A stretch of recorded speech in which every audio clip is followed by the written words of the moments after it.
അപ്പൊ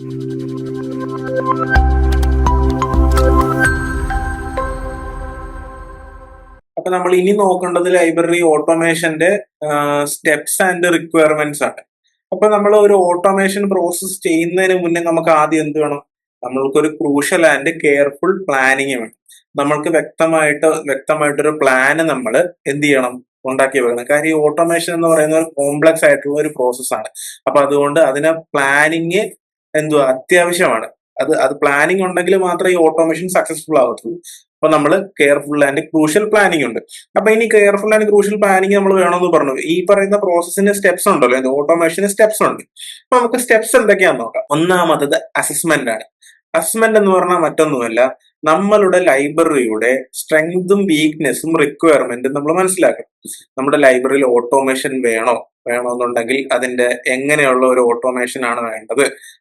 നമുക്ക് നമ്മൾ ആദ്യം 3 ടൈപ്സ് ഓഫ് ഓട്ടോമേഷൻ അപ്രോച്ചസ് പറഞ്ഞു. അതിൽ ഫുള്ളി ഇന്റഗ്രേറ്റഡ് ആണോ, അല്ലെങ്കിൽ ബെസീമിയൽ അപ്രോച്ച് ആണ്, ഏതെങ്കിലും ഒരു പർട്ടിക്കുലർ ടാസ്ക് മാത്രം ഓട്ടോമേറ്റ് ചെയ്താൽ മതിയോ, അങ്ങനെയുള്ള നീഡ് ഓഫ് അസസ്മെന്റ്. നമുക്ക് ഇതിന്റെ ആവശ്യകത എന്താണെന്ന് നമ്മൾ ആദ്യം ഒന്ന് നോക്കണം. അത് കഴിഞ്ഞ് നമ്മളൊരു ബഡ്ജറ്റ് പ്രപ്പോസ് ചെയ്യണം.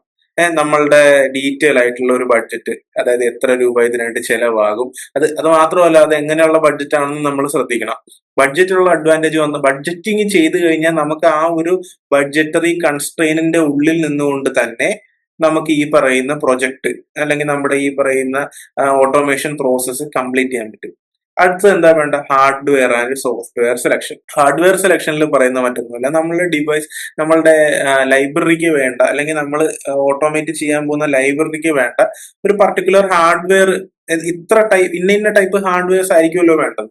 ഒരു ചെറിയ ഒരു ലൈബ്രറി ആണ്, ഒരു സ്കൂൾ ലൈബ്രറി ആണ്, അത് ഒരു സ്കൂൾ ലൈബ്രറി എടുക്കും, ഒരു കോളേജ് ലൈബ്രറി എടുക്കും. അത് രണ്ടിടത്തും യൂസേഴ്സിന്റെ നമ്പറും അതിന്റെ ആക്ടിവിറ്റീസും എല്ലാം വ്യത്യാസം ആയിരിക്കുമല്ലോ, അതേപോലെ മെറ്റീരിയൽസിന്റെ ഒക്കെ. അപ്പൊ അതിനെ അടിസ്ഥാനപ്പെടുത്തി സ്കൂൾ ലൈബ്രറിയിൽ ചിലപ്പോൾ കുറച്ച് ഹാർഡ്വെയർ റിക്വയർമെന്റ്, കോളേജ് ലൈബ്രറിയിൽ കൂടുതൽ ഹാർഡ്വെയർ റിക്വയർമെന്റും ആയിരിക്കും. നമ്മൾ ഹാർഡ്വെയർ റിക്വയർമെന്റ് വേണം. അതേപോലെ സോഫ്റ്റ്വെയർ റിക്വയർമെന്റിൽ നമ്മൾ ഏത് ലൈബ്രറി മാനേജ്മെന്റ് സോഫ്റ്റ്വെയർ ആണ്, പെയ്ഡ് ആണോ അതോ ഫ്രീ ആണോ, കൊമേഴ്ഷ്യൽ ആണോ, ഓപ്പൺ സോഴ്സ് ആണോ, അങ്ങനെയുള്ള കാര്യങ്ങളെല്ലാം നമ്മൾ ശ്രദ്ധിക്കണം. ഇനി അത് മാത്രമല്ല, നമ്മൾ ഈ ഹാർഡ്വെയറും സോഫ്റ്റ്വെയറും സെലക്ട് ചെയ്ത് അത് ഇംപ്ലിമെന്റ് ചെയ്ത് കഴിഞ്ഞാൽ അത് എങ്ങനെയാണ് അതിന്റെ മെക്കാനിസം, അതിന്റെ റണ്ണിങ് എങ്ങനെയാണെന്ന് നമ്മൾ നമ്മുടെ സ്റ്റാഫിനെ പഠിപ്പിക്കണമല്ലോ. അപ്പൊ നമുക്ക് സ്റ്റാഫിന് ഒരു പ്രോപ്പർ ട്രെയിനിങ് വേണം. ആ പ്രോപ്പർ ട്രെയിനിങ് നമ്മൾ എൻഷുർ ചെയ്യണം. അതാണ് അടുത്ത സ്റ്റെപ്പ്. ഹാർഡ്വെയർ സോഫ്റ്റ്വെയർ സെലക്ഷൻ കഴിഞ്ഞ അടുത്ത സ്റ്റെപ്പ് സ്റ്റാഫ് ട്രെയിനിങ്. അത് കഴിഞ്ഞ് റെട്രോ കൺവേർഷൻ കൊണ്ട് ഉദ്ദേശിക്കുന്നത് conversion of old bibliographic material into machine readable. അതായത് റെട്രോ എന്ന് പറഞ്ഞാൽ ഓൾഡ്, നമ്മളുടെ കയ്യിൽ ഉണ്ടായിരുന്ന എങ്ങനത്തെ മെറ്റീരിയൽസാ, എക്സിസ്റ്റിംഗ് മാനുവൽ ആയിട്ടുള്ള, അതായത് നമ്മൾ ലെഡ്ജറോ അല്ലെങ്കിൽ നമ്മുടെ രജിസ്റ്ററിലോ നമ്മൾ സൂക്ഷിച്ചിരുന്ന, അല്ലെങ്കിൽ കാർഡ് കാറ്റലോഗ്, ഇങ്ങനെയുള്ള ഡാറ്റ ആയിരുന്നല്ലോ നമ്മുടെ കയ്യിൽ ഉണ്ടായിരുന്നു. ഇതെല്ലാം നമ്മൾ എന്ത് ചെയ്യണം? മെഷീൻ റീഡബിൾ ഫോർമാറ്റിലോട്ട് ട്രാൻസ്ഫർ ചെയ്യണം. അതാണ് റെട്രോ കൺവേർഷൻ. അടുത്തത് ഈ പറയുന്ന ആക്ടിവിറ്റീസ് എല്ലാം കഴിഞ്ഞാൽ നമ്മുടെ സിസ്റ്റം ഏകദേശം ആയല്ലേ, ഇനി അതങ്ങ് ഇംപ്ലിമെന്റ് ചെയ്യുക. ഇനി ഇപ്പൊ നമ്മൾ ചെയ്തിരിക്കുന്ന കാര്യങ്ങളെ സ്റ്റെപ്പ് ബൈ സ്റ്റെപ്പ് ആയിട്ട് ഡിപ്ലോയ് ചെയ്ത് നമ്മളുടെ മൊഡ്യൂളിന്റെ സീംലെസ് ആയിട്ടുള്ള മാനേജ്മെന്റ് ആൻഡ് റണ്ണിങ് നമ്മൾ ഉറപ്പുവരുത്തുക. ഇത്രയാണ് സ്റ്റെപ്സിൽ വരുന്നത്. ഇനി സിസ്റ്റം ലെവൽ റിക്വയർമെന്റ്സിൽ നമുക്ക് നോക്കാം. ഫങ്ഷണൽ റിക്വയർമെന്റ്സ് പറയാനാണെന്നുണ്ടെങ്കിൽ സ്പെസിഫിക് ടാസ്ക് ചെയ്യാൻ പറ്റണം, അല്ലെ? സർക്കുലേഷൻ, കാറ്റലോഗിങ് അല്ല, സ്പെസിഫിക് ടാസ്ക് നമ്മളുടെ ഈ സിസ്റ്റത്തിന് ചെയ്യാൻ പറ്റണം. അത് മാത്രമല്ല, ചില ഇന്റർനാഷണൽ നാഷണൽ സ്റ്റാൻഡേർഡ്സ് ഫോളോ ചെയ്യാൻ പറ്റണം. അതായത് നമ്മൾ നേരത്തെ പറഞ്ഞ MARC 21, ISO 39.50, data transferring, data ഷെയറിങ്ങിന് വേണ്ടിയുള്ള ഒരു സ്റ്റാൻഡേർഡ് ആയിരുന്നു. ഇതൊക്കെയെല്ലാം പറ്റണം. പിന്നെ നമ്മളുടെ ലൈബ്രറിയിലുള്ള വോളിയം ഹാൻഡിൽ ചെയ്യാൻ പറ്റണം. ഇത് യൂസർ ബേസ് ആണെന്നുണ്ടെങ്കിലും കളക്ഷൻ ബേസ് ആണെന്നുണ്ടെങ്കിലും എന്ത് ചെയ്യാൻ പറ്റണം? ഹാൻഡിൽ ചെയ്യാൻ പറ്റണം. പിന്നെന്താ? അഡ്വാൻസ്ഡ് ഫീച്ചേഴ്സ് ഉണ്ടെങ്കിൽ വളരെ നല്ലത്. ഫെഡറേറ്റഡ് സെർച്ച്, അതായത് മൾട്ടിപ്പിൾ ഡാറ്റാ ബേസിസിൽ സീംലെസ് ആയിട്ട് നമുക്ക് സെർച്ച് ചെയ്യാൻ പറ്റണം. ക്ലൗഡ് കമ്പ്യൂട്ടിംഗ്, മൾട്ടിലിംഗ്വൽ സപ്പോർട്ട്, ഇവയെല്ലാം ഉണ്ടെങ്കിൽ അതൊരു അഡ്വാൻസ്ഡ് ഫീച്ചർ ആയിട്ട് നമുക്ക് കണക്കാക്കാൻ പറ്റും. ഇനി ഹാർഡ്വെയർ റിക്വയർമെന്റ്. ഹാർഡ്വെയർ എന്ന് പറഞ്ഞാൽ എന്തൊക്കെയാ വരുന്നത്? സെർവർ, PC, ഇങ്ങനെയുള്ള സാധനങ്ങളാണ് വരുന്നത്. അപ്പൊ നമുക്ക് ഫസ്റ്റ് എന്താ വേണ്ടത്? ഒരു സെർവർ വേണം. സെർവർ എന്ന് പറഞ്ഞാൽ എന്താ, ഒരു സെൻട്രൽ കമ്പ്യൂട്ടറാണ്. ഈ സെൻട്രൽ കമ്പ്യൂട്ടറിലായിരിക്കും നമ്മുടെ ഡാറ്റ എല്ലാം സ്റ്റോർ ചെയ്ത് വെക്കുന്നത്. ഈ ഡാറ്റ സ്റ്റോർ ചെയ്ത് വെക്കുന്നത് ക്ലയന്റ് പി സികൾ എന്താ പറയുക അതുമായിട്ട് സെർവറുമായിട്ട് ഇന്റഗ്രേറ്റ് ചെയ്തിട്ടായിരിക്കും വർക്ക് ചെയ്യുന്നത്. അപ്പൊ എന്താ, ഒരു സെർവർ വേണം. അടുത്ത എന്തുവാ, ക്ലയന്റ് പി സിസ്. ക്ലയന്റ് പി സിസ് എന്ന് പറഞ്ഞാൽ സ്റ്റാഫ് അല്ലെങ്കിൽ യൂസേഴ്സ് യൂസ് ചെയ്യുന്ന പി സിസ്, നമ്മൾ സെർവറുമായിട്ട് ഇന്റഗ്രേറ്റ് ചെയ്യുന്ന അല്ലെങ്കിൽ ഇന്ററാക്ട് ചെയ്യുന്ന പി സിസ്, പിന്നെ ക്ലയന്റ് പി സിസ്. അടുത്ത എന്താ നമുക്ക് വേണ്ടത്, സ്റ്റോറേജ് ഡിവൈസസ്. നമ്മളുടെ കയ്യിൽ ഡിജിറ്റൽ ഇനി തൊട്ട് നമ്മുടെ കയ്യിലുള്ളത് എന്തുവാ, മെഷീൻ ഡിജിറ്റൽ ബിബ്ലിയോഗ്രാഫിക് ഡാറ്റ അല്ലെങ്കിൽ ഡിജിറ്റൽ മെറ്റീരിയൽസ് ഒക്കെ ആയിരിക്കുമല്ലോ. ഇതെല്ലാം സ്റ്റോർ ചെയ്യാനുള്ള ഒരു സ്റ്റോറേജ് ഡിവൈസ്. ഇനി ഇതിനേക്കാൾ എല്ലാം കഴിഞ്ഞു കഴിഞ്ഞിട്ട് ഇത് നമുക്ക് വേണ്ട അടുത്ത ഏറ്റവും ഇമ്പോർട്ടന്റ് ആയിട്ടുള്ള സാധനം നെറ്റ്വർക്ക്. നെറ്റ്വർക്ക് ഉണ്ടെങ്കിൽ മാത്രമല്ല ഇവയെല്ലാം തമ്മിലുള്ള കണക്ടിവിറ്റി എല്ലാം കൃത്യമായിട്ട് നടക്കത്തുള്ളൂ. അപ്പൊ സീംലെസ് ആയിട്ടുള്ള ഒരു നെറ്റ്വർക്ക്, ഒരു സ്മൂത്ത് നെറ്റ്വർക്ക് ആക്സസ് ഉണ്ടായിരിക്കണം. ഇത്രയും കാര്യങ്ങൾ നമ്മൾ ശ്രദ്ധിക്കണം. ഇനി അടുത്തത് സോഫ്റ്റ്വെയർ ലെവൽ റിക്വയർമെന്റ്സ് ആണ്. ഇനി സോഫ്റ്റ്വെയർ ലെവൽ റിക്വയർമെന്റ്സിൽ ജനറൽ ഫീച്ചേഴ്സ് പറയാനാണെന്നുണ്ടെങ്കിൽ ഫുള്ളി ഇന്റഗ്രേറ്റഡ് എന്തുവാ, ഒരു കോമൺ ഡാറ്റാബേസ്. ഒരു കോമൺ ഡാറ്റാബേസ് ആയിരിക്കണം ഈ പറഞ്ഞ എല്ലാ മോഡ്യൂളുമായിട്ട് കണക്ട് ചെയ്യുന്നത്. ഒരു കോമൺ ഡാറ്റാബേസ് ആൻഡ് ഇന്റർഫേസ്, എല്ലാ മോഡ്യൂളിലും ഒരു കോമൺ ആയിട്ടുള്ള ഒരു ഡാറ്റാബേസ് ആയിരിക്കും. മൾട്ടി ബ്രാഞ്ച് സപ്പോർട്ട് എന്ന് പറഞ്ഞാൽ പല ബ്രാഞ്ചസ്, പല സെക്ഷൻസ്, സബ് സെക്ഷൻസ് കാണുമല്ലോ. ഈ പറയുന്ന സബ് സെക്ഷൻസിനെ എല്ലാത്തിനെയും എന്താ ഒരുമിച്ച് കൊണ്ടുപോകാൻ അല്ലെങ്കിൽ എന്താ മാനേജ് ചെയ്യാൻ നമ്മളുടെ ഈ സോഫ്റ്റ്വെയറിന് അല്ലെങ്കിൽ നമ്മുടെ ഈ സിസ്റ്റത്തിന് മൊഡ്യൂളിന് പറ്റണം. പിന്നെ അടുത്തത് സ്കെയിലബിലിറ്റി. അൺലിമിറ്റഡ് എന്താ പറയണ റെക്കോർഡ്സ്, നമുക്ക് ഒരു ലിമിറ്റ് ഇല്ലാത്ത രീതിയിൽ നമ്മളുടെ എന്താ പറയണ റെക്കോർഡ്സ്, നമ്മുടെ ഡാറ്റയും എല്ലാം ഹാൻഡിൽ ചെയ്യാൻ പറ്റണം. ഇനി എസെൻഷ്യൽ മോഡ്യൂൾസ് ആൻഡ് ഫെസിലിറ്റീസ്. നമ്മൾ നേരത്തെ ലൈബ്രറിയിലെ ഡിപ്പാർട്ട്മെന്റ് സെക്ഷൻസ് ഒക്കെ പറഞ്ഞായിരുന്നല്ലോ. അതേപോലെ ഈ ഇന്റഗ്രേറ്റഡ് സിസ്റ്റത്തിന്റെ അകത്ത് നമുക്ക് കുറച്ച് എസെൻഷ്യൽ മോഡ്യൂൾസ് വേണം. ഒന്നെന്തുവാ, ബിബ്ലിയോഗ്രഫിക് ആൻഡ് ഇൻവെന്ററി കൺട്രോൾ. നമ്മളുടെ എന്താ പറയുക മെറ്റീരിയൽസ് ട്രാക്ക് ചെയ്യാനും അതിന്റെ റിസോഴ്സസ് സ്റ്റോർ ചെയ്യാനും സാധിക്കണം. അതോറിറ്റി കൺട്രോൾ, നമ്മുടെ സബ്ജക്ട് കൺസിസ്റ്റൻസി മെയിൻറ്റെയിൻ ചെയ്യാൻ പറ്റണം. പബ്ലിക് ആക്സസ് കാറ്റലോഗ്, അതൊരു യൂസർ ഫ്രണ്ട്ലി ടൂൾ ആണ്. എന്തിനു വേണ്ടിയുള്ളത്, നമ്മുടെ bibliographic data search and retrieve ചെയ്യാൻ വേണ്ടി. വെബ് കാറ്റലോഗ് ഇന്റർഫേസ്, ഈ പറയുന്ന പബ്ലിക് ആക്സസ് കാറ്റലോഗ് വെബുമായിട്ട് ഇന്റഗ്രേറ്റ് ചെയ്യുമ്പോഴാണ് വെബ് ആക്സസ് കാറ്റലോഗ് വരുന്നത്. പിന്നെ ഇൻഫർമേഷൻ ഗേറ്റ്വേസ്, അതായത് www Z39.50 ഇത് പ്രോക്സി സെർവർ, ഈ വക കാര്യങ്ങളെല്ലാം സ്റ്റാൻഡേർഡ്സ് എല്ലാം കമ്പൈലബിൾ ആയിരിക്കണം. ഇതെല്ലാം ഒരു എസെൻഷ്യൽ മോഡ്യൂൾസ് ആണ് നമുക്ക് വേണ്ടത്. പിന്നെ നമ്മുടെ അക്വിസിഷൻ മാനേജ്മെന്റ് കൃത്യമായിട്ട് നടക്കണം. അക്വിസിഷൻ മാനേജ്മെന്റിൽ എന്താ പറയുക, purchase and order of resources, serial control, എന്താ പറയുന്ന management of journals and periodicals. ഇതെല്ലാം നമ്മൾ നേരത്തെ ഡിസ്കസ് ചെയ്താണ്. ഇതെല്ലാം കണ്ടിന്യൂറ്റി ആണ്. ഇതിൽ വലിയ ബുദ്ധിമുട്ട് വരുന്നില്ല, കണ്ടിന്യൂറ്റി ആയിട്ട് വരുവാണ്. പിന്നെ ഇലക്ട്രോണിക് ഡാറ്റ ഇന്റർചേഞ്ച് എന്ന് പറഞ്ഞാൽ എന്തുവാ, നമ്മൾ പേയ്മെന്റ്, നമ്മളിപ്പം അക്വിസിഷൻ ഡിപ്പാർട്ട്മെന്റ് സെക്ഷനിൽ നമ്മൾ നടക്കുന്ന ഒരു പ്രോസസ് ആയിരിക്കുമല്ലോ പർച്ചേസിങ്.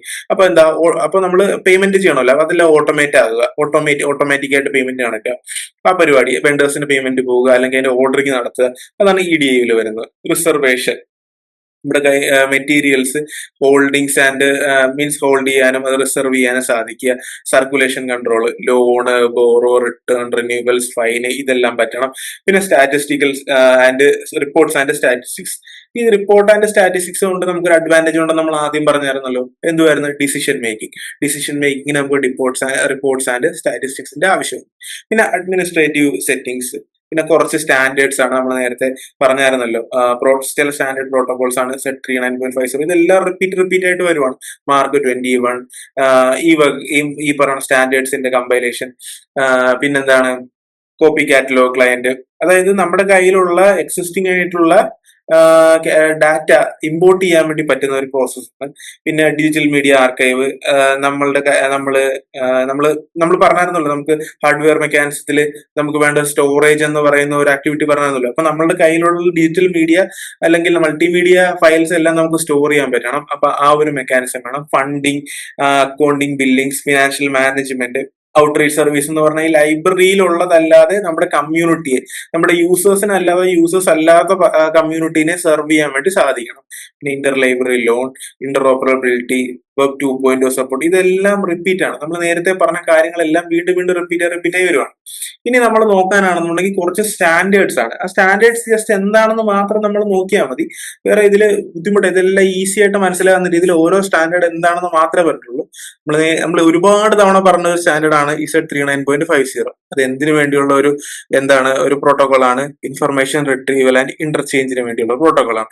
മാർക്ക് 21 എന്തിനു വേണ്ടിയുള്ളതാണ്? ബിബ്ലിയോഗ്രഫിക് റെക്കോർഡ്, നമ്മുടെ ബിബ്ലിയോഗ്രഫിക് ഡാറ്റ റെക്കോർഡ് ചെയ്യാനുള്ള ഒരു സ്റ്റാൻഡേർഡ് ആണ്. യൂണിക്കോഡ് എന്ന് പറഞ്ഞാൽ multi lingual encoding system. Z39.71 അതെന്തുവാ? ഹോൾഡിംഗ് സ്റ്റേറ്റ്മെന്റ്സിന്റെ സ്റ്റാൻഡേർഡ് ആണ്. ഹോൾഡിംഗ് സ്റ്റേറ്റ്മെന്റ് കീപ്പ് ചെയ്യുന്ന ഒരു സ്റ്റാൻഡേർഡ് ആണ്. Electronic data interchange for administration, commerce and transport, അത് ഒരു സ്റ്റാൻഡേർഡ് ആണ്. അടുത്തത് IEEE 802.2ഉം 0.3ഉം അതെന്തുവാ? നെറ്റ്വർക്കിംഗ് സ്റ്റാൻഡേർഡ് ആണ്. നെറ്റ്വർക്കിംഗ് സ്റ്റാൻഡേർഡ് ആണ് IEEE 802.2ഉം 3ഉം. പിന്നെ HTTP, TCP, IP, ടെൽനെറ്റ്, ഇതൊക്കെ എന്തുവാ? വെബ് കമ്മ്യൂണിക്കേഷന് വേണ്ടിയിട്ടുള്ള പ്രോട്ടോകോൾസ് ആണ്. പിന്നെ ഇപ്പൊ നമ്മൾ നേരത്തെ പറഞ്ഞ HTTP എന്താ പറയാ? ഹൈപ്പർടെക്സ്റ്റ് എന്താ? വെബ് പേജസ്, ഇന്റർനെറ്റിന്റെ സഹായത്തോടെ വെബ് പേജസിൽ ഇവിടെ ഡാറ്റ ട്രാൻസ്ഫർ ചെയ്യുന്ന ഒരു പ്രോട്ടോകോൾ ആണ്. Standard protocol transferring web pages over ഇന്റർനെറ്റിൽ കൂടെ വെബ് പേജസ് നമ്മൾ നോക്കുന്നു. ആ ഒരു പ്രോസസ്സിന് അതിനു വേണ്ടിയുള്ള ഒരു പ്രോട്ടോകോൾ ആണ് HTTP. നമ്മൾ ഈ URL ഒക്കെ നോക്കാൻ നേരം അതിന്റെ സൈഡിൽ കാണുമല്ലോ HTTP. അതേപോലെ IP, TCP എന്തുവാ? ഇന്റർനെറ്റിൽ കൂടെ കമ്മ്യൂണിക്കേഷൻ നടക്കാൻ വേണ്ടിയുള്ള ഒരു പ്രോട്ടോകോൾ ആണ്. അത് കമ്പ്യൂട്ടറുകൾ തമ്മിൽ കണക്ട് ചെയ്യുന്ന IP based surveyors, IP based എന്നൊക്കെ നമ്മൾ പറയുമല്ലോ. കമ്പ്യൂട്ടറുകൾ തമ്മിൽ കണക്ട് ചെയ്യുന്ന ഒരു സ്റ്റാൻഡേർഡ് ആണ്. പിന്നെന്താ? ടെൽനെറ്റ്, റിമോട്ട് ലോഗിങ്ങിന് വേണ്ടിയുള്ള ഒരു സ്റ്റാൻഡേർഡ് ആണ്. FTP, ഫയൽ ട്രാൻസ്ഫർ പ്രോട്ടോകോൾ, അതായത് നെറ്റ്വർക്കിന്റെ കമ്പ്യൂട്ടേഴ്സ് നെറ്റ്വർക്കിന്റെ ഹെൽപ്പോടുകൂടി ഫയൽ ട്രാൻസ്ഫർ ചെയ്യുന്നു. SMPT, simple mail transfer protocol, അതെന്തുവാ? ഇമെയിൽസ് സെൻഡ് ചെയ്യാൻ വേണ്ടിയുള്ള ഒരു പ്രോട്ടോകോൾ ആണ്. ഇത്തരം പ്രോട്ടോകോൾസ് ജസ്റ്റ് ഒന്ന് എന്തൊക്കെയാണെന്ന് അറിഞ്ഞിരുന്നാൽ മാത്രം മതി. അത് ആ പേര് വെച്ച് തന്നെ നമുക്ക് മനസ്സിലാക്കാവുന്നുള്ളൂ. പിന്നെ മറ്റു ചില റിക്വയർമെന്റ്സും കൂടെ വേണം, അല്ലെ? Web centred architecture. നമ്മൾ ഈ ഓട്ടോമേഷൻ കൊണ്ടുവന്നു കഴിഞ്ഞാൽ വെബ് സെന്റേർഡ് ആണെന്നുണ്ടെങ്കിൽ, ഇന്റർനെറ്റിന്റെ ഒരു ഇന്റഗ്രേഷൻ ഉണ്ടെന്നുണ്ടെങ്കിൽ എന്തുവാ? മൾട്ടി ടാസ്കിങ് നടക്കും. നമ്മൾ നേരത്തെ പറഞ്ഞ റിലേഷൻ ഡാറ്റാബേസ് ആണെന്ന്, അങ്ങനെയുള്ള കാര്യങ്ങളൊക്കെ കൊണ്ടുവരാൻ പറ്റും. അപ്പൊ എന്താ? കുറച്ചും കൂടെ സീംലെസ് ആവും. Multi user at A time ഒരുപാട് പേർക്ക് യൂസ് ചെയ്യാൻ പറ്റും. എന്താ? Multi lingual support. Multi lingual ആ വേർഡിന്റെ മീനിങ് പല ഭാഷ, അതാണ് നമ്മളോട് ഉദ്ദേശിക്കുന്നത്. പിന്നെ അടുത്തതെന്ന് വെച്ചാല് ട്രെയിനിങ് ആൻഡ് ഡോക്യുമെന്റേഷൻ. അതായത് നമ്മൾ ഈ പറയുന്ന ഒരു ഓട്ടോമേഷൻ പ്രോസസ്സ് നമ്മൾ ചെയ്യാൻ നേരം നമുക്കിത് ചെയ്തു തരുന്ന ഒരു പർട്ടിക്കുലർ ടീം ഉണ്ടാവില്ലേ, ഒരു വെണ്ടർ ഉണ്ടാവില്ലേ, അവര് നമ്മൾ ഈ ചെയ്യുന്ന കാര്യങ്ങളെല്ലാം നമുക്ക് പറഞ്ഞു തരണം. അതായത് ഈ പറയുന്ന ഓട്ടോമേറ്റ് ചെയ്യുന്ന ഗ്രൂപ്പ് വന്നിട്ട് നമ്മളുടെ സ്റ്റാഫിനെ ഓട്ടോമേഷൻ ചെയ്യുന്ന ഈ പ്രോസസ്സൊക്കെയാണ് ചെയ്തേക്കുന്നത്. ഇതിന്റെ ഇന്ന കാര്യങ്ങൾ മാനുവൽസ് ഉണ്ട്. ഇതിന്റെ എന്താ പറയുക, ഫ്യൂച്ചർ ഹെൽപ്പ് വേണമെന്നുണ്ടെങ്കിൽ അതൊക്കെ എല്ലാം അവൈലബിൾ ആയിരിക്കണം. ഇതൊക്കെ എല്ലാം നമ്മുടെ അതർ റിക്വയർമെന്റ് ആണ്. പിന്നെ ഹാർഡ്വെയർ സപ്പോർട്ട് നമ്മൾ ഓൾറെഡി ഇതൊക്കെ പറഞ്ഞു കഴിഞ്ഞു. പിന്നെ മെയിൻ്റെനൻസ് ആൻഡ് അപ്ഗ്രേഡ്. ഇപ്പൊ നമ്മളൊരു സോഫ്റ്റ്വെയർ ഇൻസ്റ്റാൾ ചെയ്ത് കഴിഞ്ഞാൽ, നമ്മൾ ഫോണിൽ ആൻഡ്രോയിഡ്, നമ്മുടെ ഫോണിൽ ആപ്പിളിൽ നമ്മളൊരു സോഫ്റ്റ്വെയർ ഇൻസ്റ്റാൾ ചെയ്ത് കഴിഞ്ഞാൽ അത് അപ്ഡേറ്റ് ആവില്ലേ, അല്ലെങ്കിൽ അതിൽ ബഗ് വരുമല്ലേ? അപ്പൊ ആ ബഗ് വരാൻ നേരം അപ്ഡേറ്റ് ചെയ്യാനുള്ള ആവശ്യം വരുമ്പോൾ അപ്ഡേറ്റ്, ബഗ് വരാൻ നേരം ബഗിന്റെ ക്ലിയറൻസ്, പിന്നെ അതല്ല നമ്മുടെ ഡാറ്റ നഷ്ടപ്പെട്ടു പോകാതിരിക്കാൻ വേണ്ടിയുള്ള ഒരു ഡിസാസ്റ്റർ റിക്കവറിയും കൂടെ വേണം. പിന്നെ അതേപോലെ സെക്യൂരിറ്റി, നമ്മളുടെ ഇന്റഗ്രേറ്റഡ് സിസ്റ്റത്തിലോട്ട് ഈസി ആയിട്ട് ബ്രീച്ച് ഉണ്ടാകാതെ ഇരിക്കാൻ നമ്മൾ പ്രത്യേകം ശ്രദ്ധിക്കണം. അപ്പൊ നമ്മൾ എന്താണ്? അൺഓതറൈസ്ഡ് എൻട്രി അല്ലെങ്കിൽ അൺഓതറൈസ്ഡ് ചേഞ്ചസ് ഉണ്ടാകാതിരിക്കാൻ ഒരു സെക്യൂരിറ്റി വേണം. പിന്നെ ഗ്രാഫിക് യൂസർ ഇന്റർഫേസ്, ഒരു യൂസർ ഫ്രണ്ട്ലി ഇന്റർഫേസ്, ഒരു പേഴ്സണലൈസേഷൻ, ഇതൊക്കെ എല്ലാം ഉണ്ടാകണം. പിന്നെ വെബ് 2.0യുടെ integration, cloud computing, linked open data, semantic web, ഇതിന്റെയൊക്കെ ഒരു ഇന്റഗ്രേഷൻ ഉണ്ടെങ്കിൽ നമ്മുടെ അത്രയും നല്ലതാണ്, ബെറ്റർ ആയിക്കൊണ്ടിരിക്കുകയാണ്. ലൈബ്രറി ഓട്ടോമേഷന്റെ സ്റ്റെപ്സ് നമുക്ക് എന്തൊക്കെയാണെന്ന് ജസ്റ്റ് ഒന്ന് നോക്കാം. നമ്മൾ നേരത്തെ പറഞ്ഞായിരുന്നല്ലോ, നമുക്ക് ലൈബ്രറി ഓട്ടോമേറ്റ് ചെയ്യാൻ നേരം നമുക്ക് എന്ത് വേണം? ഒരു സോഫ്റ്റ്വെയർ വേണം, അല്ലെ? നമ്മളിപ്പോ സോഫ്റ്റ്വെയർ റിക്വയർമെന്റ് പറഞ്ഞോണ്ടിരിക്കുന്നത്. അപ്പൊ നമുക്കൊരു സോഫ്റ്റ്വെയർ വേണം. അപ്പൊ നമ്മൾ എന്ത് ചെയ്യണം? ലൈബ്രറിയുടെ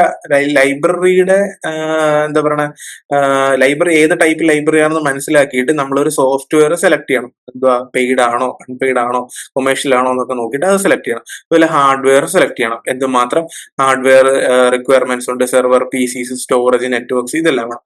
ഇനി എന്ത് വേണം? സൈറ്റ് പ്രിപ്പയർ ചെയ്യണം. സൈറ്റ് പ്രിപ്പയർ ചെയ്യുക എന്ന് പറഞ്ഞാല് നമ്മളുടെ ഇപ്പൊ ഒരു ഫിസിക്കൽ ലൈബ്രറി ഉള്ള ഒരു സ്ഥലത്ത് ഒരു ഫിസിക്കൽ ലൈബ്രറിയിൽ കമ്പ്യൂട്ടേഴ്സും സെർവേഴ്സും നെറ്റ്വർക്സും ഒക്കെ വരാൻ നേരം അതൊക്കെ കമ്പ്യൂട്ടേഴ്സ് വെക്കാനുള്ള സ്പേസ് വേണമല്ലേ, അല്ലെങ്കിൽ നെറ്റ്വർക്ക് സെർവർ വെക്കാനൊരു സ്പേസ് വേണമല്ലേ. അതിനുവേണ്ടി സൈറ്റ് നമ്മൾ പ്രിപ്പയർ ചെയ്യണം. പിന്നെ ജനറൽ ട്രെയിനിങ്, നമ്മുടെ സ്റ്റാഫിന് നമ്മൾ ഓട്ടോമേഷൻ ചെയ്യാൻ പോവാണ്. ഇതൊക്കെ എല്ലാം വീണ്ടും വീണ്ടും റിപ്പീറ്റ് ആയിട്ട് വന്നുകൊണ്ടിരിക്കും. ഓട്ടോമേഷൻ ചെയ്യാൻ പോവാണ്, അപ്പൊ ഇങ്ങനെയാണ് നടക്കാൻ പോകുന്നത് എന്നുള്ള ഒരു ജനറൽ ട്രെയിനിങ് വേണം. പിന്നെന്താ, കസ്റ്റമൈസേഷൻ. നമ്മളുടെ ലൈബ്രറിയുടെ പോളിസിയും വർക്ക് ഫ്ലോയും വെച്ചിട്ട് ഈ പറയുന്ന സോഫ്റ്റ്വെയറിനെ മോഡിഫൈ ചെയ്യാൻ പറ്റണം. നമ്മളുടെ ആവശ്യത്തിന് വേണ്ടിയിട്ട് മോഡിഫൈ ചെയ്യാൻ പറ്റും. ആ മോഡിഫിക്കേഷൻ പ്രോസസ് ചെയ്യണം. പിന്നെന്താ, നമ്മളുടെ ഡിഫൈനിങ് പ്രൊസീജിയേഴ്സ്, നമ്മളുടെ ക്ലിയർ കട്ട് ഓഫ് റൂൾസ്. ഈ ക്ലിയർ കട്ട് ഓഫ് റൂൾസ് എവിടെയൊക്കെയാണ് വരുന്നത്? ബിബ്ലിയോഗ്രാഫിക് ഡാറ്റ എൻട്രിയിൽ, അഡ്മിനിസ്ട്രേറ്റീവ് ഡാറ്റ എൻട്രിയിൽ, ഫിനാൻഷ്യൽ ഡാറ്റ എൻട്രിയിൽ. ബിബ്ലിയോഗ്രാഫിക് ഡാറ്റ എൻട്രി എന്ന് പറഞ്ഞാൽ എന്തുവാ? Catalogue records. Administrative data entry എന്ന് പറഞ്ഞാൽ സ്റ്റാഫിന്റെ യൂസേഴ്സിന്റെ സിസ്റ്റം സെറ്റിംഗ്സിന്റെ ഡാറ്റ എൻട്രി. പിന്നെ ഫിനാൻഷ്യൽ ഡാറ്റ എൻട്രി എന്ന് പറഞ്ഞാൽ ഫൈൻസ്, ബഡ്ജറ്റ്സ്, ഇങ്ങനെയുള്ള കാര്യം. ഇതെല്ലാം കഴിഞ്ഞാൽ എന്തോ നമ്മുടെ പരിപാടി എല്ലാം കഴിഞ്ഞു. നമ്മുടെ സിസ്റ്റം നമുക്കിനി കമ്മീഷൻ ചെയ്ത് സിസ്റ്റം ഓൺലൈൻ ആക്കാം, അവൈലബിൾ ആക്കാം, യൂസേഴ്സിന് വേണ്ടിയിട്ട്, എല്ലാവർക്കും വേണ്ടിയിട്ട് അവൈലബിൾ ആക്കാം. അപ്പൊ ഈ പറയുന്ന പ്രോസസ് എല്ലാം ചെയ്തു കഴിയാൻ നേരം നമ്മൾ പ്രത്യേകം ശ്രദ്ധിക്കേണ്ട ചില കാര്യങ്ങളുണ്ട്. കാര്യങ്ങൾ എന്തൊക്കെയാണ്? നമ്മുടെ ലൈബ്രറിയുടെ ഫീച്ചേഴ്സ്, സ്പെഷ്യൽ ഫീച്ചേഴ്സ്, ലൈബ്രറി എങ്ങനത്തെ ലൈബ്രറി ആണെന്നുള്ളത് ഒന്നും കൂടെ ശ്രദ്ധിക്കണം. പിന്നെ ഈ പറയുന്ന നമ്മൾ കൊണ്ടുവന്ന ഇംപ്ലിമെന്റേഷൻസ് എല്ലാം വാലിഡ് ആണോ, യൂസ്ഫുൾ ആണോ, അതൊക്കെ എല്ലാം യൂസേഴ്സിന് ഹെൽപ്ഫുൾ ആവുന്നുണ്ടോ, അതോ കുറച്ചും കൂടെ പാടാണോ, കുറച്ചും കൂടെ ബുദ്ധിമുട്ടാണോ ആയത്, സ്റ്റാഫിന് കുറച്ചും കൂടെ ഈസി ആയോ അതോ ബുദ്ധിമുട്ടായോ എന്നുള്ള കാര്യം നമ്മൾ നോക്കണം. പ്രീ എക്സിസ്റ്റിംഗ് സിസ്റ്റത്തിന്റെ ലിമിറ്റേഷൻ കൂടെ നമ്മൾ ഇതിൽ മനസ്സിലാക്കണം. പിന്നെ നമ്മളുടെ ലൈബ്രറിയുടെ ഒബ്ജക്റ്റീവ് നേച്ചർ, അതായത് റിസർച്ച് ലൈബ്രറി ആണോ, അക്കാഡമിക് ലൈബ്രറി ആണോ, അങ്ങനെയുള്ള കാര്യങ്ങൾ ശ്രദ്ധിക്കണം. നമ്മളുടെ കളക്ഷൻ എന്തുമാത്രം വലുതാണ്. നമ്മൾ ഈ പോയിന്റ്സ് ഒക്കെ നേരത്തെ ഡിസ്കസ് ചെയ്തായിരുന്നു. ഇതിൽ കുറച്ച് പോയിന്റ്സ് ഒക്കെ നമ്മൾ നേരത്തെ ഡിസ്കസ് ചെയ്തായിരുന്നു. റെപ്പറ്റീഷൻ വരുവാണ് വീണ്ടും. ആനുവൽ അക്വിസിഷൻ, എന്തുമാത്രം മെറ്റീരിയൽസ് നമ്മൾ സബ്സ്ക്രൈബ് ചെയ്യുന്നുണ്ട്, അതൊക്കെ എല്ലാം നോക്കണം. സീരിയൽ, എന്തുമാത്രം സീരിയൽ നമ്മൾ ഒരു വർഷം സബ്സ്ക്രൈബ് ചെയ്യുന്നുണ്ട്. പിന്നെ യൂസേഴ്സ്, ഏത് തരം യൂസേഴ്സ് ആണ് വരുന്നത്, അവരുടെ കാറ്റഗറൈസേഷൻ എങ്ങനെയാണ്, അവരുടെ യൂസേജ് എങ്ങനെയാണ്, daily transaction, issue, return, reservation എന്തുമാത്രമുണ്ട്. പിന്നെ ഇൻഫർമേഷൻ സർവീസസ് ആയ കറണ്ട് അവയർനെസ് സർവീസ് നമ്മൾ ചെയ്യാൻ പറ്റുന്നുണ്ടോ. പിന്നെ നമ്മൾ എന്താ, ഫ്യൂച്ചർ പ്ലാനിലേക്ക് നോക്കണം. ഫ്യൂച്ചറിൽ നമ്മൾ ഡിജിറ്റൈസേഷൻ കൊണ്ടുവരുന്നുണ്ടോ, ക്ലൗഡ് യൂസേജ്, ക്ലൗഡ് കമ്പ്യൂട്ടിംഗ് ഉണ്ടോ, നമ്മൾ കൺസോഷ്യ ബിൽഡ് ചെയ്യുന്നുണ്ടോ, ഇങ്ങനെയുള്ള കാര്യങ്ങൾ. പിന്നെ മാൻ പവർ എന്ന് പറഞ്ഞാൽ ട്രെയിനിങ്, സ്റ്റാഫിനെ നമ്മുടെ ഒരു നോർമൽ സ്റ്റാഫിനെ ടെക്നിക്കൽ സ്റ്റാഫ് ആക്കുവാണ്. നമ്മളെന്താ, അവർ മാൻ പവറിൽ നമുക്ക് ഒരു കമ്പ്യൂട്ടർ സ്കിൽസ് എല്ലാം അക്വയർ ചെയ്ത് കൊടുക്കുവാണ്. ഇനി നമുക്ക് നോക്കാനാണെന്നുണ്ടെങ്കിൽ പ്രൊസീജിയറൽ മോഡൽ എന്താന്ന് വെച്ചാൽ നോക്കാം. ഈ പ്രൊസീജിയറൽ മോഡൽ എന്ന് പറഞ്ഞാൽ അത്ര വലിയ ഒരു പാടുള്ള ഒരു കാര്യമല്ല. അത് ജസ്റ്റ് ഒന്ന് നോക്കിയാൽ നമുക്കൊരു ഡയഗ്രം ഉണ്ട്. ആ ഡയഗ്രം നോക്കാൻ നേരം നമുക്ക് കൃത്യമായിട്ട് മനസ്സിലാകും. അപ്പൊ ഈ ലൈബ്രറിയിലെ പ്രൊസീജിയറൽ മോഡൽ ആദ്യമായിട്ട് പ്രപ്പോസ് ചെയ്തത് PA തോമസ് ആണ്. ആരാണ്? PA തോമസ് ആണ്. ഈ പറയുന്ന പ്രൊസീജിയറൽ മോഡൽ എന്ന് പറഞ്ഞാല് മറ്റൊന്നുമല്ല, ഓൾറെഡി എക്സിസ്റ്റിംഗ് ചെയ്തിട്ടുള്ള ഒരു അല്ലെ, അതവിടെ നിൽക്കട്ടെ, നമുക്ക് ഇമേജ് നോക്കുമ്പോൾ അത് മനസ്സിലാകും. നമ്മുടെ ഈ പ്രൊസീജിയർ മോഡൽ, ലൈബ്രറി മാനേജ്മെന്റിലെ procedure model majorly 2 main sub system ഉണ്ട്. ഒന്ന് അഡ്മിനിസ്ട്രേറ്റീവ് സബ് സിസ്റ്റം, രണ്ട് ഓപ്പറേഷണൽ സബ് സിസ്റ്റവും. അപ്പം ഈ പറയുന്ന അഡ്മിനിസ്ട്രേറ്റീവ് സബ് സിസ്റ്റം വന്നു, ഓപ്പറേഷണൽ സബ് സിസ്റ്റം വന്നു. ഈ പറയുന്ന രണ്ട് സബ് സിസ്റ്റത്തില് 4 ബേസിക് സബ് സിസ്റ്റം ഉണ്ട്. അത് എന്തൊക്കെയാണെന്ന് നമുക്കിപ്പോ നോക്കാം. ഇപ്പം നമ്മളുടെ 4 ഓപ്പറേഷൻ സബ്സിസ്റ്റ് ഏതാണ്? Acquisition, processing, use, maintenance. ഇനി ഇതിന്റെ ഒരു ഡയഗ്രം ഉണ്ട്. ആ ഡയഗ്രം നോക്കാം. പ്രൊസീജിയർ മോഡൽ ഓഫ് ലൈബ്രറി ഓട്ടോമേഷന്റെ അകത്ത് നമ്മൾ പറഞ്ഞ എന്തുവാ, ഒരു ലൈബ്രറി സിസ്റ്റം, അതിന് 2 സബ് സിസ്റ്റം ഉണ്ട്. അതിന് വീണ്ടും എന്താ, 4 സബ്സിസ്റ്റം, ഓപ്പറേഷണൽ സബ്സിസ്റ്റം ഉണ്ട്. അത് ഏതൊക്കെയാ? Acquisition, processing, use, maintenance. ഇതൊക്കെയാണ് അതിന്റെ 4 സബ്സിസ്റ്റം വരുന്നത്. ഈ സബ്സിസ്റ്റത്തില് നമ്മുടെ സബ്സിസ്റ്റത്തില് എന്തോ പറയുന്നത്, ഓപ്പറേഷണൽ സബ്സിസ്റ്റം വന്നു. അതിൽ നമുക്ക് കുറച്ച് പ്രോസസ്സ് നടക്കുന്നുണ്ട്, പ്രൊസീജിയേഴ്സ് നടക്കുന്നുണ്ട്. അത് 18 പ്രൊസീജിയേഴ്സും ഉണ്ട്, 6 ആക്ടിവിറ്റീസും ഉണ്ട്. അപ്പൊ ഈ അക്വിസിഷൻ സെക്ഷനിൽ നടക്കുന്ന സബ്സിസ്റ്റത്തിൽ, ഈ പറഞ്ഞ ഓപ്പറേഷൻ സബ്സിസ്റ്റത്തിൽ വരുന്ന അക്വിസിഷനിൽ എന്തൊക്കെയായിരിക്കും നടക്കുന്നത് നോക്കിയാൽ നമുക്ക് selection of A material, ordering of A material, receiving of A material, accession of A material. നമ്മൾ അവിടെ നടക്കുന്ന പ്രോസസ് ചിന്തിച്ചാൽ മതി. ഇനി പ്രോസസിങ്, നമുക്കൊരു മെറ്റീരിയൽ കിട്ടിക്കഴിഞ്ഞാൽ നമ്മളടുത്ത് എന്ത് ചെയ്യും? Classify, cataloguing, label and shelving. ഇത്തരം കാര്യങ്ങൾ നടന്നു. ഷെൽഫിൽ കൊണ്ട് വെച്ച് കഴിഞ്ഞാൽ ഇനി അടുത്ത പരിപാടി എന്താ? യൂസേജിൽ വരുന്ന എന്താ? Locate, list, lend, reserve, recall, inter library loan and photo copy. മെയിൻ്റനൻസിന് വരാൻ നേരം ഈ മെറ്റീരിയൽ എന്തെങ്കിലും വരാൻ നേരം ബൈൻഡ്, റീപ്ലേസ്, ഡിസ്കാർഡ്. അപ്പൊ നമ്മളുടെ പ്രൊസീജിയർ മോഡൽ എന്ന് പറഞ്ഞാൽ വളരെ സിമ്പിൾ ആണ്. ലൈബ്രറിയിൽ ഒരു ഹൈലാർക്കി ഉണ്ട്, ഹൈലാർക്കിയിലായിരിക്കും ഈ പ്രോസസ് എല്ലാം നടക്കുന്നത്. അപ്പൊ അതിൽ രണ്ട് സബ് സിസ്റ്റം വരുന്നു, ഓപ്പറേഷണൽ സബ് സിസ്റ്റം വരുന്നു, രണ്ട് സിസ്റ്റം, ഓപ്പറേഷൻ സബ് സിസ്റ്റം, ഒരു അഡ്മിനിസ്ട്രേറ്റീവ് സബ് സിസ്റ്റം വരുന്നു. ഈ ഓപ്പറേഷണൽ സബ് സിസ്റ്റത്തിന്റെ 4 ഉണ്ട്. Acquisition, processing, use, maintenance. അതിൽ 18 പ്രൊസീജിയേഴ്സ് നടക്കുന്നുണ്ട്, 6 ആക്ടിവിറ്റി നടക്കുന്നുണ്ട്.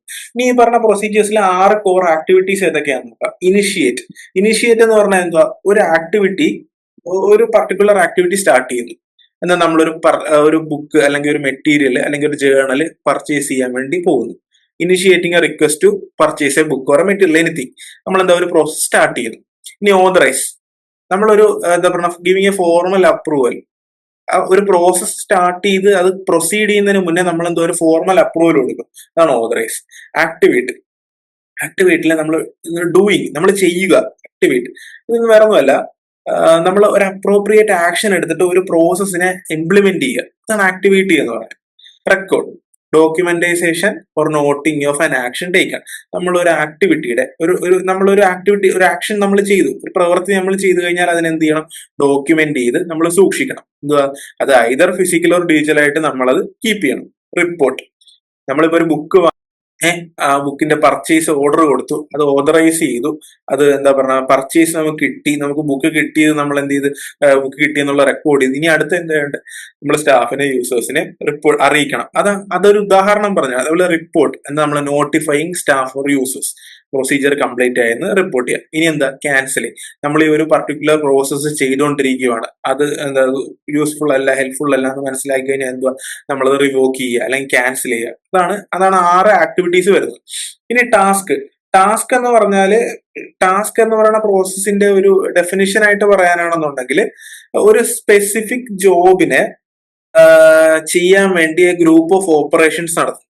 ഒരു പർട്ടിക്കുലർ ജോലി ചെയ്യാൻ വേണ്ടി, അതായത് നമ്മളൊരു ഓട്ടോമേഷൻ ചെയ്യാൻ വേണ്ടി നമ്മൾ പർട്ടിക്കുലർ ചെറിയ പല ആക്ടിവിറ്റീസ് ചെയ്തല്ലോ, അതിന് വേണമെങ്കിൽ നമുക്ക് ടാസ്ക് എന്ന് പറയാൻ പറ്റും. ആ ടാസ്കുകളെല്ലാം കംപ്ലീറ്റ് ചെയ്താൽ മാത്രമേ നമ്മളുടെ എയിം അല്ലെങ്കിൽ നമ്മുടെ സ്പെസിഫിക് ജോബ് കംപ്ലീറ്റ് ആവത്തുള്ളൂ.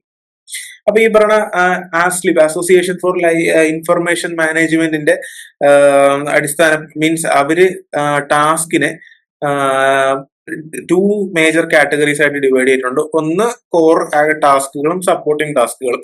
ഇതിൽ വരുന്ന 11 കോർ ടാസ്കുകൾ എന്ന് പറഞ്ഞാൽ pass, receive, discard, place, remove, search, duplicate, attach, separate. ഇതൊരു ബുക്ക് അല്ലെങ്കിൽ ഒരു മെറ്റീരിയലിന്റെ കാര്യമായിട്ട് തന്നെ നമ്മൾ ചിന്തിച്ചു കഴിഞ്ഞാൽ നടക്കുന്ന ആക്ടിവിറ്റീസ് ആയിട്ട് മാത്രം ചിന്തിച്ചാൽ മതി. അതത്ര തന്നെ ഉള്ളൂ, അതിൽ കാര്യമായിട്ട് ചിന്തിക്കാനൊന്നുമില്ല. നമ്മൾ ഇത്രയും കാര്യം ചിന്തിച്ചാൽ മതി. ടാസ്ക് 2ആയിട്ട് ഡിവൈഡ് ചെയ്തിട്ടുണ്ട്. ഏതൊക്കെയായിട്ട്? ഒന്ന് കോർ ടാസ്കും സപ്പോർട്ടിംഗ് ടാസ്കും. 11 കോർ ടാസ്ക്, 4 സപ്പോർട്ടിംഗ് ടാസ്ക്. ഇനി നമുക്ക് അടുത്ത് നോക്കാനാണെന്നുണ്ടെങ്കിൽ ട്രഡീഷണൽ ഓട്ടോമേറ്റഡ് ലൈബ്രറീസ് തമ്മിലുള്ള ഡിജിറ്റൽ ലൈബ്രറീസ് തമ്മിലുള്ള ഒരു ഡിഫറൻസിയേഷൻ നമുക്ക് നോക്കാം. ഈ ഡിജിറ്റൽ ലൈബ്രറീസിൽ എന്താ ഏറ്റവും കൂടുതലായിട്ടുണ്ടാ? ഡിജിറ്റൽ മെറ്റീരിയൽ ആയിരിക്കും. ഈ ഡിജിറ്റൽ മെറ്റീരിയലിന്റെ ആക്സഷൻ നടക്കണമെന്നുണ്ടെങ്കിൽ എന്ത് വേണം? ഇന്റർനെറ്റിന്റെ അല്ലെങ്കിൽ വെബ് ബേസ്ഡ് ടെക്നോളജി വേണം. അപ്പൊ ഈ ഡിജിറ്റൽ ലൈബ്രറി എന്ന് പറഞ്ഞാൽ എന്താ? ഒരു നെക്സ്റ്റ് ജെൻ ലൈബ്രറിയാണ്. അത് നമുക്ക് കുറച്ചും കൂടെ ഡിജിറ്റൽ റിസോഴ്സസ് ഒക്കെ വരുന്നുണ്ട്. ഇതൊരു നെക്സ്റ്റ് ജെൻ ലൈബ്രറി സർവീസ് എന്ന് വേണമെന്നുണ്ടെങ്കിൽ അവിടെ നടക്കുന്ന നെക്സ്റ്റ് ജെൻ ലൈബ്രറി സർവീസ് ആണ് നടക്കുന്നത് വേണമെങ്കിൽ പറയാം. ഈ ഡിജിറ്റൽ ലൈബ്രറി ഓട്ടോമേറ്റഡ് ലൈബ്രറി ആണെന്ന് വെച്ചാൽ തീർച്ചയായും ഡിജിറ്റൽ ലൈബ്രറി ഓട്ടോമേറ്റഡ് ലൈബ്രറി തന്നെയാണ്. പക്ഷെ എന്നാൽ അവർ തമ്മിൽ കുറച്ച് ഡിഫറൻസിയേഷൻ. ഓട്ടോമേറ്റഡ് ലൈബ്രറി സിസ്റ്റത്തിൽ എന്താ ചെയ്യുന്നത്? കുറച്ച് ടാസ്കുകൾ മാത്രമാണ് നമ്മൾ ഫോക്കസ് ചെയ്യുന്നത് ഓട്ടോമേറ്റ് ചെയ്യാൻ വേണ്ടി. അത് ഹൗസ് കീപ്പിംഗ് ഓപ്പറേഷൻ ഉദാഹരണം പറയാനാണെന്നുണ്ടെങ്കിൽ. ഡിജിറ്റൽ ലൈബ്രറിയിൽ എന്തുവാ? ഡിജിറ്റൽ റിസോഴ്സസ് ഡിസമിനേറ്റ് ചെയ്യാൻ വേണ്ടി അല്ലെങ്കിൽ ആക്സസ് ചെയ്യാൻ വേണ്ടി നമ്മൾ കൂടുതൽ ഫോക്കസ് ചെയ്യും. ഇത് തമ്മിലുള്ള ഒരു ഡിഫറൻസിയേഷൻ നോക്കാൻ നേരം വ്യക്തമായിട്ട് മനസ്സിലാവും. അപ്പോൾ ഓട്ടോമേറ്റഡ് ലൈബ്രറിയിൽ എങ്ങനെയുള്ള മെറ്റീരിയൽസ് ആണ് വരുന്നത്? അവിടെ എന്താ? ഫിസിക്കൽ മെറ്റീരിയൽ വരും അല്ലെ? അവയുടെ മാനേജ്മെന്റ് ആണ് അവിടെ നടക്കുന്നത്, ഓട്ടോമേറ്റഡ് ലൈബ്രറിയിൽ നടക്കുന്നത്. അതേസമയം ഡിജിറ്റൽ ലൈബ്രറിയിലും online access to digital content ആയിരിക്കും നമ്മുടെ കയ്യിലുള്ളത്, അതിനെ ആക്സസിബിൾ ആക്കുക, അതാണ് അവിടെ നടക്കുന്നത്. ഇനി കണ്ടന്റ് എങ്ങനെയുള്ളതായിരിക്കും? അവിടെ ബോത്ത് മൾട്ടിമീഡിയ ആൻഡ് പ്രിന്റഡ് ആയിരിക്കും. അതേസമയം ഡിജിറ്റലിലോ ഒൺലി മൾട്ടിമീഡിയ ഫയൽസ്, അവിടെ ഡിജിറ്റൽ മെറ്റീരിയൽസ്, ഡിജിറ്റൽ ആർക്കൈവ്സ് ആയിരിക്കും ഉണ്ടാകുക. ഇനി ഫിസിക്കൽ പ്രസൻസിൽ എങ്ങനെ? ഓട്ടോമേറ്റഡ് ലൈബ്രറിയിൽ ഒരു ഫിസിക്കൽ സ്ട്രക്ചർ ബിൽഡിംഗ് വേണം, നിർബന്ധമാണ്. അതേസമയം ഡിജിറ്റൽ ലൈബ്രറിയിൽ വേണമെന്നില്ല, പ്രൈമറിലി വിർച്വൽ ആയിരിക്കും. ഇനി ആക്സസ് എങ്ങനെയാണ്? ബോത്ത് നേരിട്ട് ഇൻ പേഴ്സൺ നമുക്ക് നേരിട്ട് തന്നെ ആക്സസ് ചെയ്യാം, അല്ലെന്നുണ്ടെങ്കിൽ റിമോട്ട് ആക്സസ് നടക്കും. ഡിജിറ്റൽ ലൈബ്രറിയിൽ അങ്ങനെ നേരിട്ട് തന്നെ ആക്സസ് ചെയ്യാൻ വേണ്ടി മെറ്റീരിയൽ ഉണ്ടോ? ഇല്ല, റിമോട്ട് ആക്സസേ പോസിബിൾ ആകത്തുള്ളൂ. ഓട്ടോമേഷൻ നമ്മൾ നേരത്തെ പറഞ്ഞ പോലെ പർട്ടിക്കുലർ ടാസ്കുകൾ, ട്രഡീഷണൽ ടാസ്കുകൾ മാത്രമായിരിക്കും ഓട്ടോമേറ്റ് ചെയ്യുന്നത്. അതേസമയം ഡിജിറ്റൽ ലൈബ്രറിയിൽ എന്തിനാണ് ഡിജിറ്റൽ കണ്ടന്റ് ഡെലിവറി ആൻഡ് ആക്സസിന് വേണ്ടിയാണ് അവിടെ ഓട്ടോമേഷൻ നടക്കുന്നത്. ഇനി ഫീച്ചേഴ്സിൽ പറയാനാണെന്നുണ്ടെങ്കിൽ പ്രൈമറിലി ഫോക്കസ് ചെയ്യുന്ന ഓട്ടോമേറ്റഡ് ലൈബ്രറി പ്രൈമറിലി ഫോക്കസ് ചെയ്യുന്ന എങ്ങനെയുള്ള പ്രൈമറി ഫിസിക്കൽ കളക്ഷൻ ആയിരിക്കും അല്ലെ. അതേസമയം ഡിജിറ്റൽ ലൈബ്രറിയിൽ എങ്ങനെയായിരിക്കും വാസ്റ്റ് കളക്ഷൻ ആയിരിക്കും. കാര്യം ഡിജിറ്റൽ കണ്ടന്റ് മാക്സിമം ഉണ്ടല്ലേ, ഒരുപാട് കണ്ടന്റ് ഉണ്ട്. നമുക്കത് സ്റ്റോർ ചെയ്യാൻ വേണ്ടി കുറച്ച് സ്പേസോ അല്ലെങ്കിൽ കുറച്ച് സ്റ്റോറേജ് മാത്രം മതി. അപ്പൊ നമുക്ക് മാക്സിമം കളക്ഷൻസ് അങ്ങ് കൂടുവാണ്. അപ്പം ഡിജിറ്റൽ ലൈബ്രറിയുടെ സ്കോപ്പ് എന്താ? വാസ്റ്റ് കളക്ഷൻ ആണ്. റിസോഴ്സസ് നേരത്തെ നമ്മൾ പറഞ്ഞു, ഫിസിക്കൽ മെറ്റീരിയൽ, ഇപ്പുറത്ത് digital material. Interactivity limited to physical interaction. അവിടെ ഫിസിക്കൽ ഇന്ററാക്ഷൻ മാത്രമാണ് നടക്കുന്നത്. അതേസമയം ഡിജിറ്റൽ ലൈബ്രറിയിൽ എങ്ങനെയാണ് വരുന്നത്? ഇന്ററാക്റ്റീവ് ഫീച്ചേഴ്സ് ഉണ്ട്. നമുക്ക് സെർച്ച് ചെയ്യാം, ഡൗൺലോഡ് ചെയ്യാം, ഷെയർ ചെയ്യാം, അങ്ങനെ പല ആക്ടിവിറ്റീസ് ഈ പറയുന്ന ഡിജിറ്റൽ ലൈബ്രറീസിൽ വരുന്നു. ഇനി സോഫ്റ്റ്വെയർ മാനേജ്മെന്റ് നോക്കാനാണെന്നുണ്ടെങ്കിൽ ഫിസിക്കൽ അസറ്റ് മാനേജ് ചെയ്യാനാണ് ഓട്ടോമേറ്റഡ് ലൈബ്രറിയിൽ സോഫ്റ്റ്വെയർസിന്റെ ആവശ്യം വരുന്നത്. അതേസമയം ഡിജിറ്റൽ ലൈബ്രറിയിലാണെങ്കിൽ എങ്ങനെയാണ്? നമ്മുടെ ഒരു ഡിജിറ്റൽ മെറ്റീരിയൽ ഹാൻഡിൽ ചെയ്യാൻ വേണ്ടി അതിനായിട്ട് ഡെഡിക്കേറ്റഡ് സോഫ്റ്റ്വെയർ ആണ് വേണം. അപ്പൊ ഇത്തരം കാര്യങ്ങളാണ് ഓട്ടോമേറ്റഡ് ലൈബ്രറിയും ഡിജിറ്റൽ ലൈബ്രറിയും തമ്മിലുള്ള ഒരു ഡിഫറൻസിയേഷൻ നോക്കാനാണെന്നുണ്ടെങ്കിൽ. അപ്പൊ നമുക്ക് ഇത്രയും കാര്യങ്ങളാണ് ഇന്ന് കവർ ചെയ്യാനുള്ളത്. അപ്പൊ എല്ലാവരും ഒന്ന് നന്നായിട്ട് നോക്കുക. Thank you.